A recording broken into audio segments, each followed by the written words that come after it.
The story begins with an introduction to a blind man named Victor who is watching a fight club with his cousin, Wasim. Despite his appearance, Victor has a strange sense of smell that gives him the ability to recognize particular smells, like Wasim's perfume. After the show and while they were preparing to leave, an unexpected tragedy happened. Wasim suddenly disappeared and the dead man was found on the ground. His death was caused by a gang led by a man named Russell. Because of his strange sense of smell, Victor immediately noticed Russell's presence from the familiar smell of perfume he was using. However, when Russell noticed that Victor was blind, he chose not to harm him and did not make any moves against him. The next day, Victor went to Wasim's grave. One of the relatives was Russell, who was not saved from Victor's notice. He immediately smelled Russell's perfume, so he went out and immediately called his lover, Isha. He planned to reveal the identity of the death to Wasim. In a bad mood, Russell immediately noticed and pushed Victor to the same place. He was brought to an abandoned chemical factory where Russell and his men helped him. When Victor refused to remain silent about his identity, Russell stabbed him and threw him into an acid tank, as if his life was ruined. Meanwhile, in another part of the city, a notorious leader of the mafia named Tony was negotiating with a skilled metalworker. Known for his brilliance, he did not agree to any kind of bribery. When Isha finally confessed to his crimes, he did not hesitate to punish him and gave him a great justice.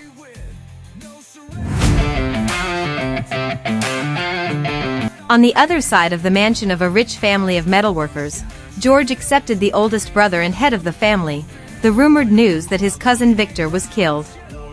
He was very anxious, but instead of looking for revenge, he was more concerned about the reaction of their half-brother, Marco, a man known for being violent and hot-headed. Fortunately, Marco is currently abroad to study, so the family was saved from an urgent crisis. George ordered his men to keep it a secret from Marco what happened to Victor. But to his surprise, the news reached Marco. As his nephews played nearby, George heard them full of enthusiasm while talking to Marco. For them, he is a hero, a brave defender of the family.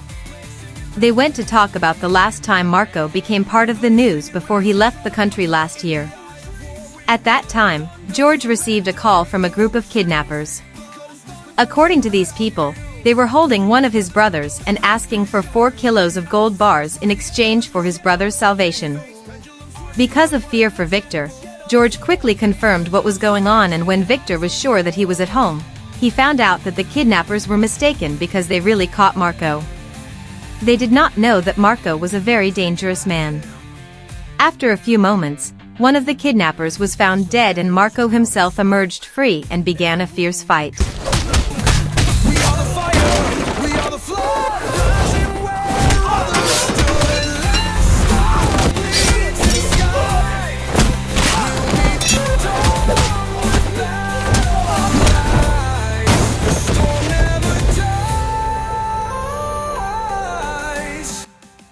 At the moment, while George was speaking at the church for the last time to Victor, the whole crowd was shocked when a witness arrived, a man who had just returned from abroad, and this is none other than Marco. One of the visitors is Tony, George's business partner. In front of everyone, Marco declared that he was looking for anyone who had anything to do with the brutal killing of his brother and his own bloodshed. His fierce statement surprised many, including George, who was ashamed of Marco's sudden act. George asked Marco not to be involved in the investigation and let the authorities solve it. Even so, if George thinks that Marco's reaction was too OA for him, he was wrong. Marco and Victor are stronger partners than their other brothers, so Marco was more affected by Victor's death. In addition, at George's mansion, his business partners, including Tony, helped. George asked them to help investigate Victor's death. Unexpectedly, Marco arrived uninvited and insisted that he would be the one to be involved in the investigation. Tony led a group of investigators led by his son, none other than Russell, who killed Victor without George and Marco knowing. In fact, it was part of Tony's broader plan to get his rivals out of the business and take control of George's gold mine. One of George's business partners stopped Marco from joining the investigation because of fear that it would only get worse because of Marco's sudden behavior. But Marco did not wait for the right time, and this man was completely silent. The whole scene was stopped in shock and silence because of Marco's actions. After the help, Tony and Russell began to make a new plan to kill Marco and George. They intended to use Marco's anger to threaten their rivals in the business, by telling them that they were responsible for Victor's death. Russell, Marco's ally, will always be ready to accompany him in every step. Because of this, Marco began to face various businessmen, putting their lives at risk in his relentless search for justice. After the subsequent investigations of the top people in the region, Marco returned to the fight club that Victor and Wasim went to before the tragedy happened. In order to get information about the murder of his brother, he was confronted by the champion of the club, a fighter who has long wanted to test Marco's skills. Marco did not hesitate and accepted the challenge.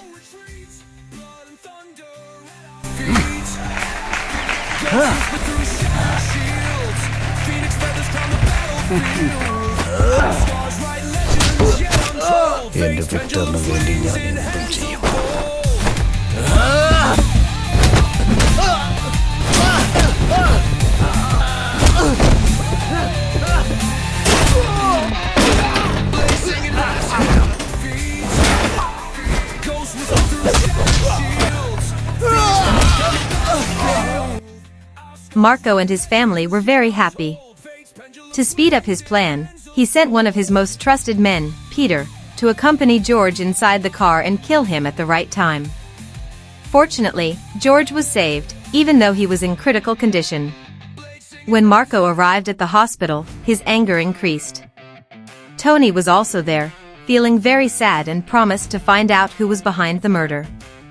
But as soon as he got in the car, Peter was very angry that Tony threatened to kill George. Because there was no other option, Peter was forced to escape and hide somewhere else. Meanwhile, a righteous police captain, Joe Paul, is quietly cooperating with a YouTuber named Gandhi to uncover the truth behind the death of Wasim and Victor. At one point, Gandhi did not mean to take the video of Russell while killing Wasim on a road. Using this evidence, they began to investigate the drug factory that was previously owned by Tony, the head of the syndicate. Joe Paul immediately moved and brought the evidence, including the video he uploaded. But despite his knowledge that his chief is also a cousin of Tony, it seems that Tony already knows that Joe Paul and Gandhi are trying to break their agreements. Tony did not waste time and ordered Russell to kill the two so that there might be no more witnesses left. Meanwhile, Marco is still conducting his own investigation with Russell and his men. At the same time, George finally realized. He did not waste time and immediately called Marco to reveal the real mind behind it all. In bad luck, he was caught by Marco to find out the truth that Russell had already caught him. Marco and his cousin were brought to a remote forest near the swamp where they were supposed to be killed. Russell did not hesitate while holding the chainsaw, ready to end their lives. But unlike most, there was no sign of fear shown by Marco, which made Russell even angrier. He wanted to weaken Marco's mind before killing him. To make it more difficult for him, Russell cut Marco's cousin's arm, intending to weaken his courage and determination. When he was happy, Russell walked away and left his men to be punished. But he made a big mistake. Despite tying his hands, Marco managed to fight using only the knife he had in his mouth. When he was free, Marco disappeared and killed all of Russell's men. Fate's pendulum swings in hands of bold.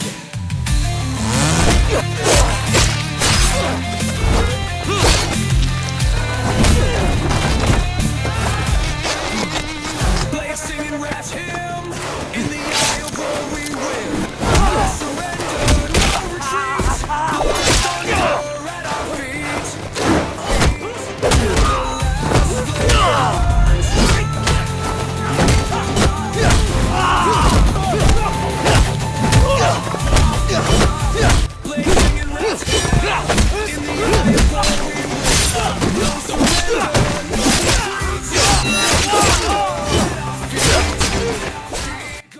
After killing all of his enemies, he pointed out to Russell that in fact he was the only coward who could not fight.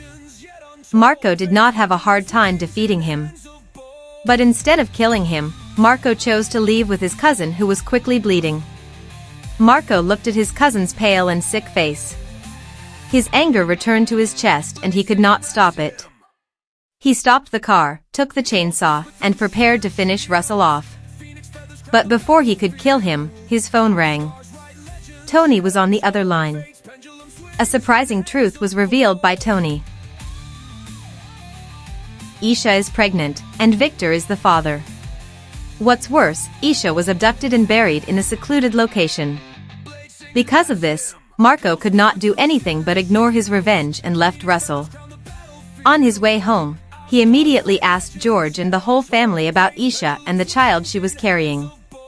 Marco's family has a strong opposition to protecting and taking care of their family no matter what happens. So when they found out that Victor's son was in Isha's womb, everything was ready to be done for her safety. While George was trying to fix it in a peaceful way through the kidnapping of his cousin by Tony, Marco chose a different path. He found Peter in his hiding place and in whatever way, he found out exactly. When Peter was caught, Marco tortured him to get information about Isha's kidnapping. As soon as he got all the details, Marco left Peter to die in a terrible explosion inside a container van. When it came to the location, Marco quickly kidnapped more than a dozen of Tony's men before he went to the rooftop to save Isha. But the woman he met there was not Isha but someone else. This is just part of Tony's delusional plan that he was already expecting Marco's arrival and he intended to court her. It is not clear what really happened between them in that brief moment, but when Marco left that place, he immediately arranged a meeting with Russell. The agreement was simple: Isha will exchange a suitcase full of gold bars. But to Russell's surprise, this was not the contents of the suitcase but the arm of his own father, Tony. Your time today is more important than gold. You are dealing with the wrong person. There was no other choice for Russell but to give Isha to save his father, Tony, who at that moment was lying on a chair and had a gun and acid ready on his forehead. After a few moments, he carefully started removing the deadly trap to save Tony. Pendulum swings in hands of gold.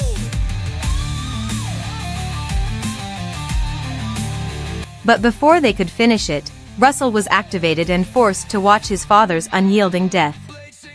Angry, Russell did not waste time and immediately looked for his older brother, a man known for his madness. His name is Cyrus, is their 10th brother, who at that time was casually kicking a chair. When Russell reported the deep-rooted death of their father, Cyrus only asked one question. While the tension was growing, George had just arrived from the hospital. He was the one who immediately led to the salvation of their family. Isha, who was pregnant, was expecting children that night, so George ordered the entire family to stay inside the house. He ordered his wife, nieces, grandchildren, nieces, and others to hide in their rooms. George stood in front of the house as a defender while Marco was assigned to guard the room where Isha's children were born. As expected, Cyrus and his armed group invaded the entire house. In the middle of the night, George bravely fought. Each enemy was defeated, but due to the number of enemies, they were also victorious. George and Marco, who noticed the weakness of that night, were both caught. When the two strongest defenders were defeated, Cyrus' men began the merciless invasion of every corner of the house, killing every member of George's family. The next encounter was a gruesome massacre that no one could imagine. They were not forgiven and all family members were killed.